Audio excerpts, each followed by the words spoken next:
नमस्कार दोस्तों, आपका स्वागत है हमारे चैनल वास्तु आरोग्यम में, जहां पर हम आपको देते हैं प्रेगनेंसी से जुड़ी सही और ज़रूरी जानकारी।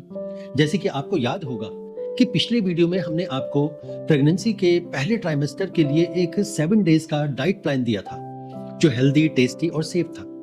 लेकिन सिर्फ सही चीज़ें खाना ही ज़रूरी नहीं है, बल्कि गलत चीज़ें ना खाना भी उतना ही ज़रूरी है। प्रेगनेंसी का पहला ट्राइमेस्टर एक बहुत ही डेलिकेट फेस होता है, और इस वक्त जो आप खाते हैं वो सिर्फ आपका नहीं बल्कि आपकी होने वाली संतान की सेहत पर भी सीधा असर डालता है। इसलिए आज के वीडियो में हम बात करेंगे उन चीजों के बारे में जो आपको फर्स्ट ट्राइमेस्टर में नहीं खानी चाहिए। आप ऐसे खाने से अपने आप को बचाकर अपनी और अपने होने वाले बच्चे की सेहत को सेफ रख सकती हैं। तो वीडियो को एंड तक एक बार जरूर देखिएगा, जिसमें सबसे पहले आ जाता है रॉ और अनकुक्ड फूड। देखिए, वैसे तो गर्भ संस्कार के अंतर्गत मांस, मदिरा ये सब वर्जित है, परंतु अगर आप किसी ऐसी जगह पे, ऐसे स्थान पर है जहां पर अब आपके पास कोई भी ऑप्शन नहीं है और एक मजबूरी बन गई है कि अब मांस जो है खाना ही पड़ेगा, तो उसके लिए, उस समय के लिए सजेशन हम आपको दे रहे हैं। तो वहीं पर यह बात आ जाती है रॉ और अनकुक्ड फूड की। देखिए, जो बिल्कुल जो कच्चा जो खाना होता है या मांस होता है या आधा पका हुआ होता है, वो लगातार जो है आपको और आपके होने वाले बच्चे की सेहत को नुकसान पहुंचा सकता है, क्योंकि ऐसे खाने में एक बैक्टीरिया जो है वो पाए जाते हैं, जैसे कि साल्मोनेला या ई कोली। ये ज्यादातर जो बैक्टीरिया ये नुकसान पहुंचाते हैं। और एग्जाम्पल जैसे और किस तरह के फूड में ये पाए जाते हैं, जैसे सुशी हुआ, रेड स्टिक हुआ या अनकुक्ड जो है चिकन हुआ। इस तरह का कोई भी आपने मांस वगैरह जो है वो नहीं लेना, क्योंकि इन सारी की सारी चीजें ये एक कुछ ऐसी चीजें हैं एक्चुअली जो आधी जो है पकी रहती है, और अगर कोई भी खाना आपका आधा पका हुआ है तो वो कारण बनता है ये सैल्मोनेला और ई कोली बैक्टीरिया को कैरी करने के लिए, उसका माध्यम बनता है। दूसरा उसी तरह का इसमें आ जाता है रॉ एग्स। ये यानी कि जो कच्चे अंडे हैं, उनको भी जो है किसी भी रूप में नहीं लेना, ना ही किसी भी चीज के साथ मिक्स करके नहीं लेना। ये भी रिस्क बनता है सैल्मोनेला इन्फेक्शन के लिए। दूसरा, जितने भी घर में होममेड मेयोनीज अगर कोई बनाते हैं, या जो हम सैलेड है उसके ऊपर जो ड्रेसिंग के लिए जो मटेरियल यूज करते हैं, या जो रॉ कुकी जो हम बनाते हैं, रॉ कुकी से मतलब हुआ कि जो आधी पकी हुई कुकीज होती है वो। उसके साथ साथ ये एक इटालियन डिश भी जो है कुछ लोग पसंद करते हैं, जो तीरामिसू नाम से जो है जानी जाती है, जिसको ज्यादातर जो है कॉफी, चीज, बिस्किट और कोकोआ की हेल्प से जो है बनाया जाता है। और खास बात क्या है कि ये आधी जो है वो बेक्ड की जाती है।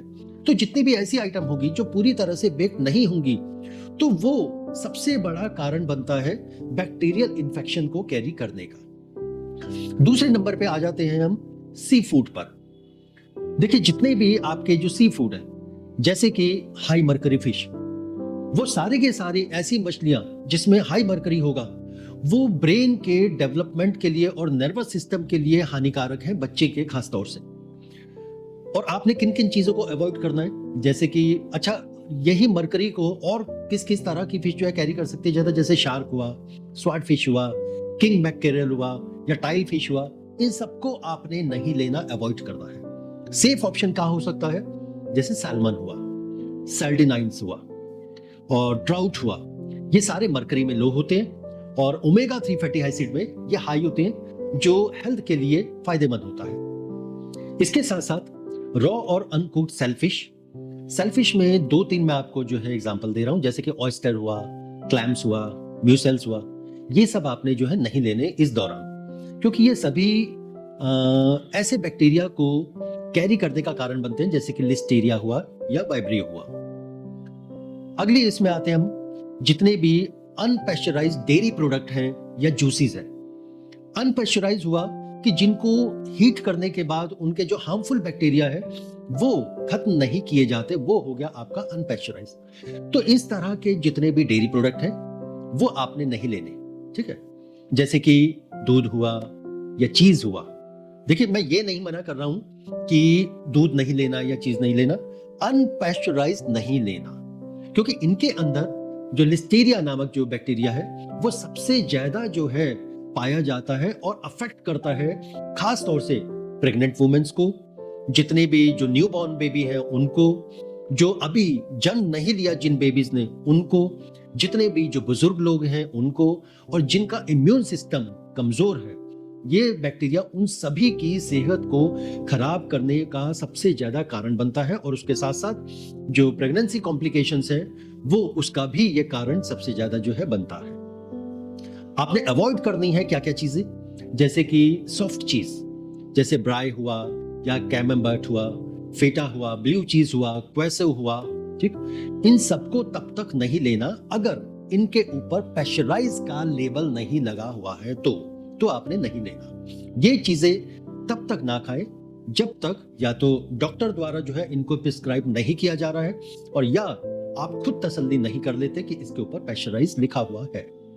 अनपेस्चराइज जैसे कि जूसेस हैं या कुछ विनेगर ऐसे होते हैं, साइडर विनेगर, उन सबको जो है नहीं लेना। ये सारे के सारे बैक्टीरिया के संक्रमण का जो है ये कारण जो है ये बन जाते हैं। खास तौर से ई कोली जो है बैक्टीरिया, इन्हीं के जरिए कैरी जो है किया जाता है और शरीर को नुकसान पहुंचाता है। तो दोस्तों ये थी उन चीजों की लिस्ट जो आपको प्रेगनेंसी के फर्स्ट ट्राइमेस्टर में अवॉइड करनी चाहिए।